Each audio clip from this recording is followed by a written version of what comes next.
Yep, this week I'm participating in the Christmas challenge.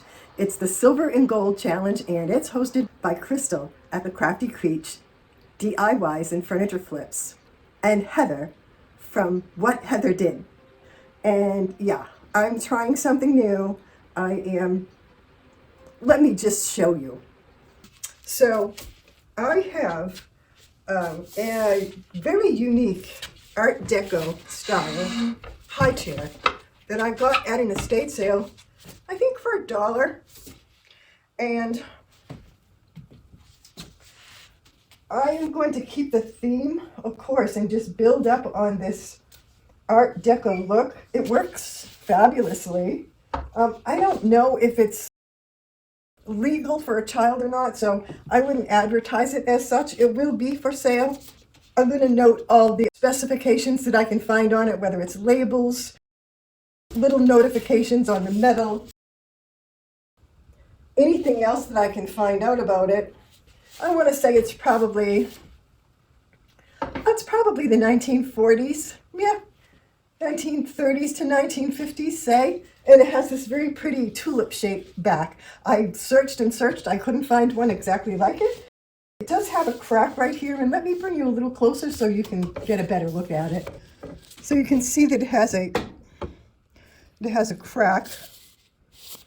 It's not going anywhere. It kind of looks to me like someone has glued it in the past. So I think what I'm going to do is, there isn't even a little lip or anything there where the joint is on these two pieces of wood. Same thing here, but this one is nice and tightly fit together. It's dirty. It's been in my barn for a while. It looks like these are the sizes that was on there when I purchased it. It looks like someone put a little Mickey Mouse sticker on it at one time. But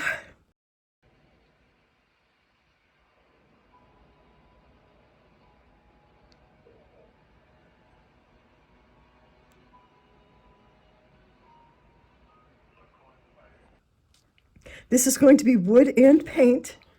It's going to remain Art Deco. And I'm going to take away all the blemishes. And yeah, we'll see if we can make it pretty for the Gold and Silver Challenge. I'm going to use some of my Zep and water and just give this a good going over. This is a very strong disinfectant. It was a very clean place that I received it from, but it's been sitting in my barn for a while, and although I keep my barn clean, it's still a barn. So I just want to make sure that there's no soiling on it. It's very dusty. I'll give it a good rinsing, and I'll go over it with some clear water. And then to scuff up this finish, I'm going to use some denatured alcohol. See those kind of stains right here? And it looks like there's some here. It's not dirty, it's clean. I cleaned it really well, but it's something. And so what I'm going to do is I'm just going to take a little sandpaper and go over it by hand.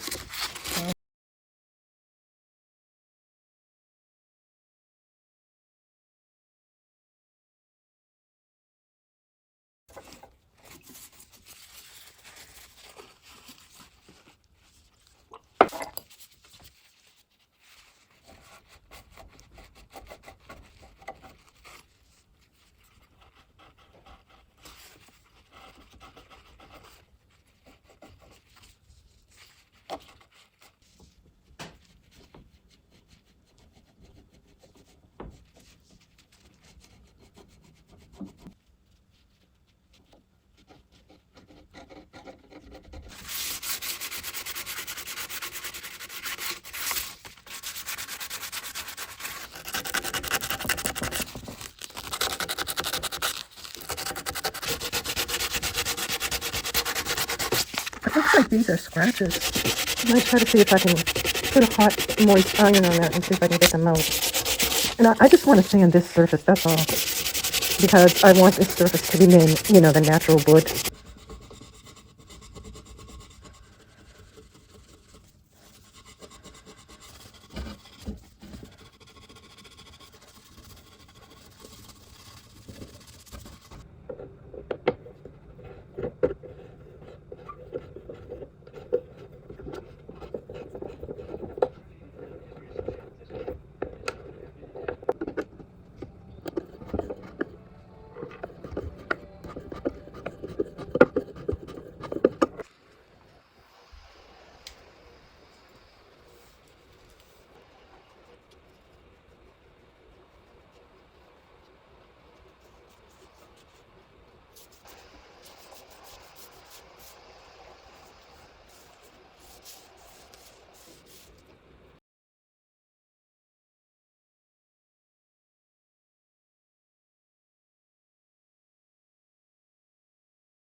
You're right. I'm procrastinating because I have to try something new.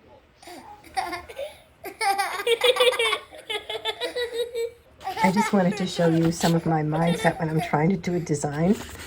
So what I did was I kind of drew it out, just a crude version of my chair. And these etchings are already there, these two, and it looks like a little tulip shape. So I did that. Then I kind of played around with how I could section it off. And then I drew just the back and tried to decide, you know, more of an intricate design and what colors I might put where. And I like that. And then I did the design one more time just to see if I could understand my design. Because I don't really do Art Deco, but I understand it and I understand the method or the thought, and it's very mathematical, but it's very simple too. What you do on one side, you'll do on the other. And so you just have to, all I did was start with large sections and then section them off into smaller sections and then look at them to say, is that a pleasing design? Now that's probably not great shakes, but that's where I started anyway. I just wanted to show you that. I've gone over all the parts that I'm going to paint with shellac because I want to be sure that my paint sticks down. To me, and I'm not a wood expert, to me this looks, it looks like birch and it might have ash legs and arms, but both are kind of fussy with finishes, so I want to make sure that the paint sticks.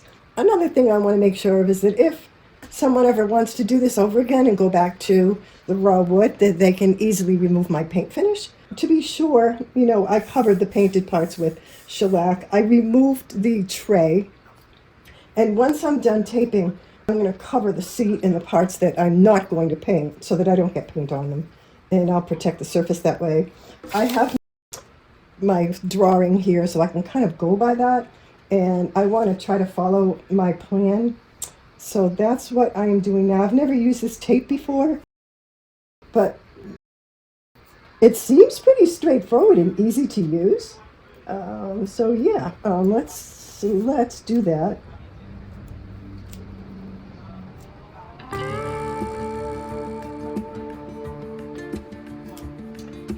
So I don't want my head to get in the way.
Okay, so I made all my little cuts, and I'm going to try to place my main colors, and on the areas where the tape is covering, that's where my gold and silver stripes will be. So I'm going to put those on after I get the colors down. So any place where I make a mistake, I still think I can adjust it somewhat when I have after I have my colors down. So yeah, here we go. I started on the legs with a black Kacha furniture paint called Eclipse.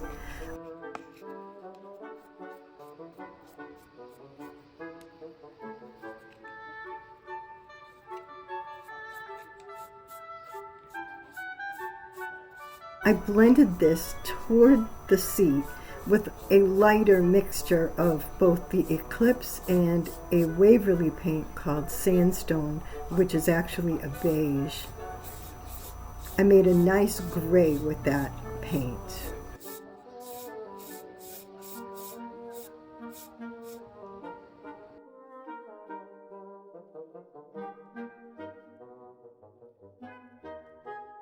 The lightest color in the blend, near the top, is a Waverly moss straight out of the bottle.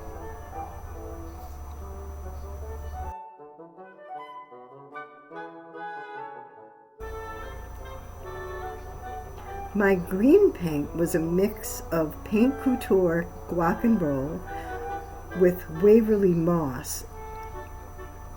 Then I darkened it just a bit with the black paint to get a really pretty deep olive green.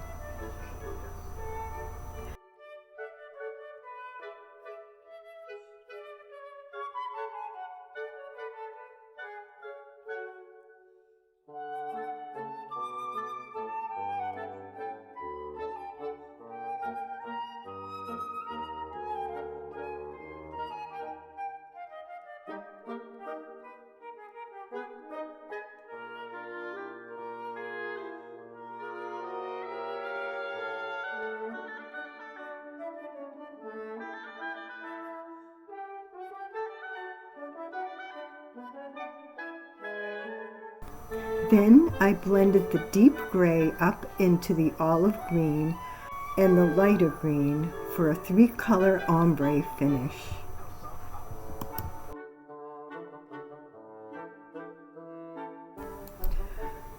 I wasn't quite sure how to manage the color versus the stripes, so I opted to paint the color, let the color dry, retape the edges of the bare wood, then paint in my metallic stripes. Can you think of a better way? Either way, I end up taping twice, so I thought painting the background first would be easiest for a beginner.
So this is also a new, not only a new method for me, but they're new tools as far as using those pens.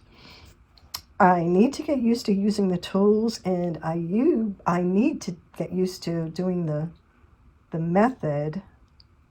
So I have a really steady hand when it comes to a paintbrush most of the time, but I'm not used to using the pens, and the angle of your hand is different, and of course I'm overthinking it. So one thing I wanted to say was, if you want to watch somebody who really, really knows how to do this kind of detail, watch Marissa at Miss Flips, and I will put a little text above with her channel on it. Now, I haven't seen her post in a long time, but it doesn't really matter. Just go back and watch anything that she's done. She does these all the time. And as far as I can tell, she just takes her tool, and I don't know whether it's a little like a felt pen, like the Posca pens, or if it's actually a liquid metallic pre-filled paintbrush, if you will. Some kind of tools that she uses, and she just freehands it. And it's simply amazing. So if you're watching me do this, hopefully I'll be better at the end, and I won't have to fill in too many mistakes. So yeah.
She matches my slippers.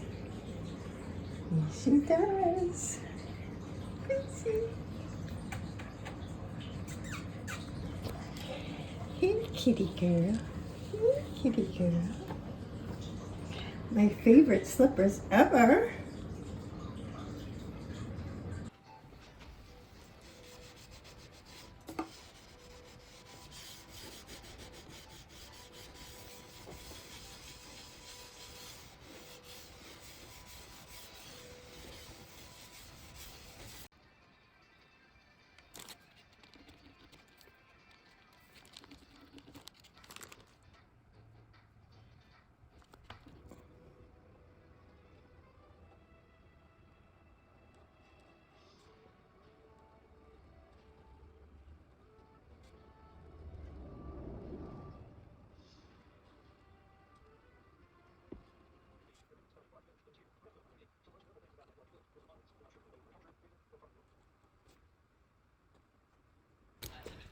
Okay, I'm going to use a metallic glaze on the spindles and the legs.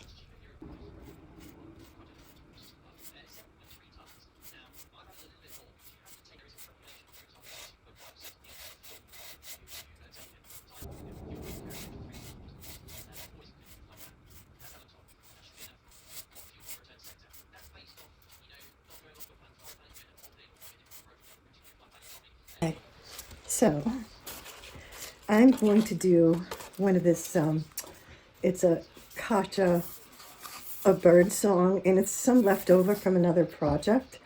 And if a baby did sit in here, it would be nice if that baby had a little bit of a visual, and I know that that fell on the floor. But what I'm thinking of is, I'm thinking I want this bird, and I want, let's see, I think I want to go for this bird, and I'm going to cut right up to there. Okay. Now that's going to be pretty, I think. And what I want to do is put it in the center. So I want the bird in the center. Yeah, I think that's a good way to do it. Now let's hope that it does stick to my surface. So I'm going to try not to press really hard. And I want the bird to be upright, sort of.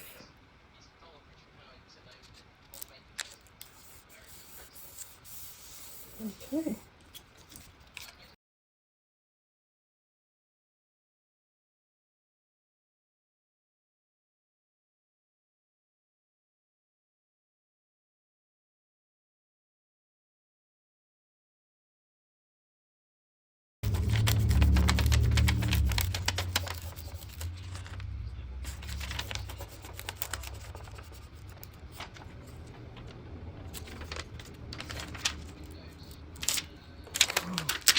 I'm going to do that. All right. Now, based on what happened to me before when I used this transfer, I touched it and made gold go everywhere, so I don't want to touch it at all. But yeah, just turn it so you can see it. All right, so I'm going to do these in gold. This is the edges of the hardware on the tray, so I'm going to do that right now as well. And that worked out well. I'm going to spray it with shellac so that it won't go anywhere. I don't want it to flake or run or anything, so yeah.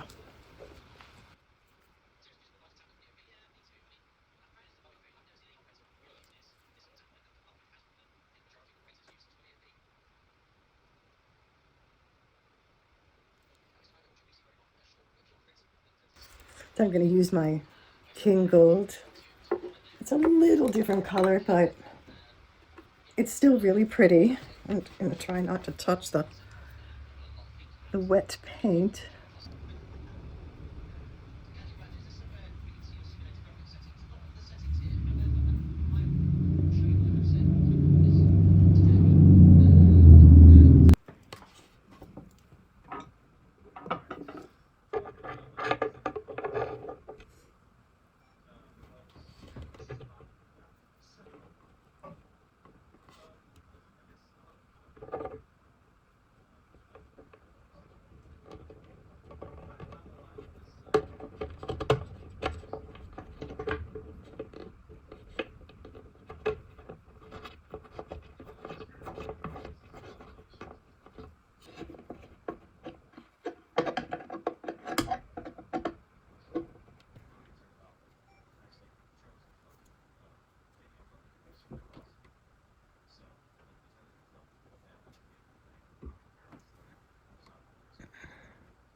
Thank you for watching this week's video.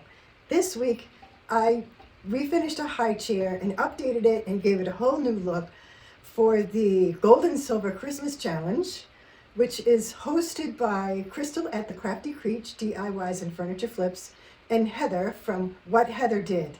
I will list the playlist. I will link the playlist at the end of the video, so all you have to do is click on it to watch the rest of the artists.